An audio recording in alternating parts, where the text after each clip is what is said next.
If you haven't heard about Anchor, it's the easiest way to make a podcast. Let me explain. It's free. There are certain tools that allow you to record and edit your podcast right from your phone or computer. Anchor will distribute your podcast for you so it can be heard on Spotify, Apple Podcasts, and many more. You can make money from your podcast with no minimum listenership. It's everything you need to make a podcast all in one place. Welcome to an episode of We Are Poetry, where we read and analyze different poems to connect it to a global issue. Today we'll be looking at Cara Ann Duffy and one of her works, Mrs. Faust. Cara Ann Duffy. Who is she? Cara Ann Duffy was born on the 23rd of December in Glasgow, Scotland, to a Roman Catholic family. Duffy's parents are of Irish heritage, the oldest of 5 siblings, 4 of whom were boys. The family moved to Scotland when she was 6 years old. Her family was a trade unionist, but was unsuccessful as a parliamentary candidate for the Labour Party in 1983. He also managed Stafford FC Football Club.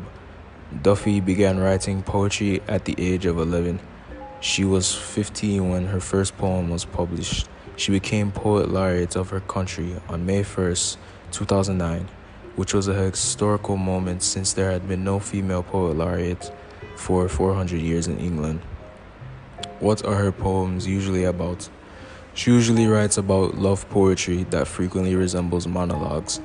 The poems in The World's Wife retells male characters, narratives, history, and myths in Duffy's famous feminist style so that readers can see and understand the women who were previously overlooked behind the men.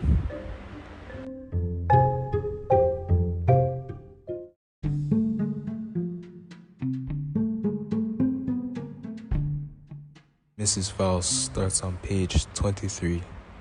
First things first, I married Faust. We met as students, shacked up, split up, made up, hitched up, got a mortgage on a house, flourished academically, BA, MA, PhD, no kids, 2 toweled bathrobes, hers, his. We worked, we saved, we moved again, fast cars, a boat with snails, a second home in Wales, the latest toys, computers, mobile phones. Prospered, moved again.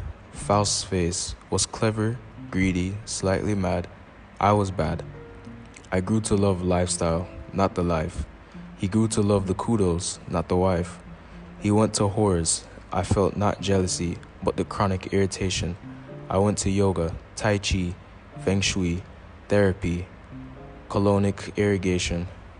And Faust would boast at dinner parties of the cost of doing deals out east, then take his lust to Soho in cab, to say the least, to lay the ghost, get lost, meet panthers, feast.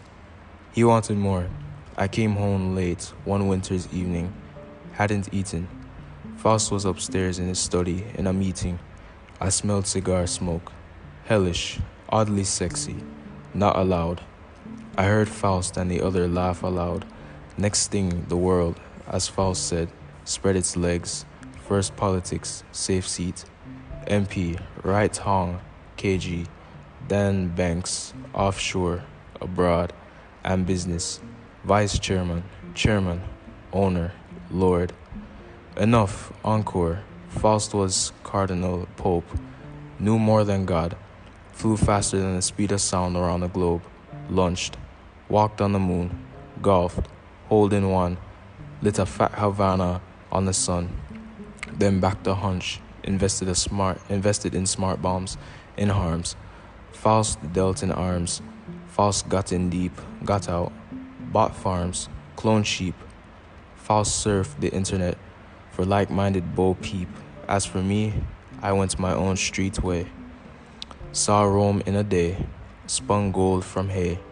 Had a face lit, had my breasts enlarged, my buttocks tightened, went to China, Thailand, Africa, returned, enlightened, turned 40, celibate, teetotal, vegan, Buddhist, 41, went blonde, redhead, brunette, went native, ape, berserk, bananas, went on the run, alone, went home.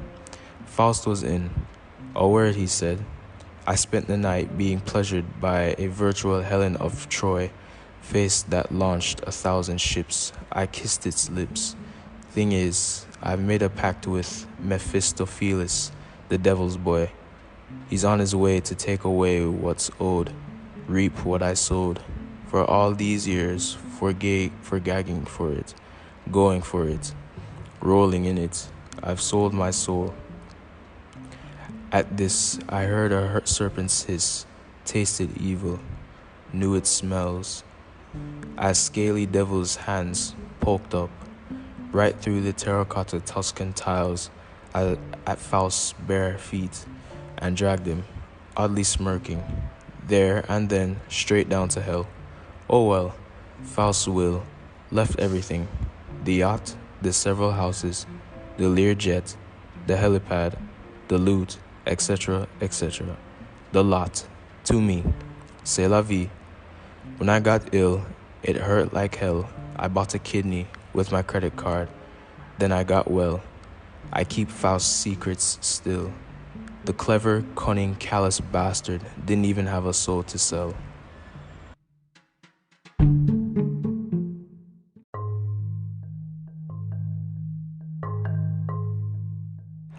So, the analysis of Mrs. Faust. The original story of Faust, according to Britannica, Faust, also called Faustus or Dr. Faustus, is the story of a German necromancer or astrologer who sells his soul to the devil in exchange for knowledge and power. So for the global issue that I have identified would be disloyalty between couples. In this story, it is present that Mrs. Faust's husband is not the typical husband who cares for his wife and is constantly engaging in sexual activities with other women. The story also describes a modern-day high-class couple where the husband is working a big-time job, makes a lot of money, and barely spends any time with his wife, while the wife is alone with her husband's money, using it to buy different accessories for herself. Both of these characters in this story are very materialistic. Evidence of this would be in lines 23 and 24. He went to whores, I felt, not jealousy. And then lines 74 to 89. Saw Rome in a day, spun gold from hay, had a facelet, had my breasts enlarged, my buttocks tightened, went to China, Thailand, Africa, returned, enlightened, turned celibate, teetotal, vegan, Buddhist, went blonde, redhead, brunette, went native, ape, berserk, bananas, went on the run, alone, went home. Some authorial choices that she uses to highlight the global issue would be verbal irony, used to show how Mrs. Faust loved a luxurious life but hated the way she was living. Lines 19 and 20. I grew to love the lifestyle, not the life. She also uses diction to show how bothered she was by her husband's disloyalty. Lines 23 to 25. He went to whores. I felt, not jealousy, but the chronic irritation. She also uses hyperbole to show how she had time to do things due to her husband's neglect. Lines 57 through 60. Flew faster than the speed of sound around the globe. Launched, walked on the moon.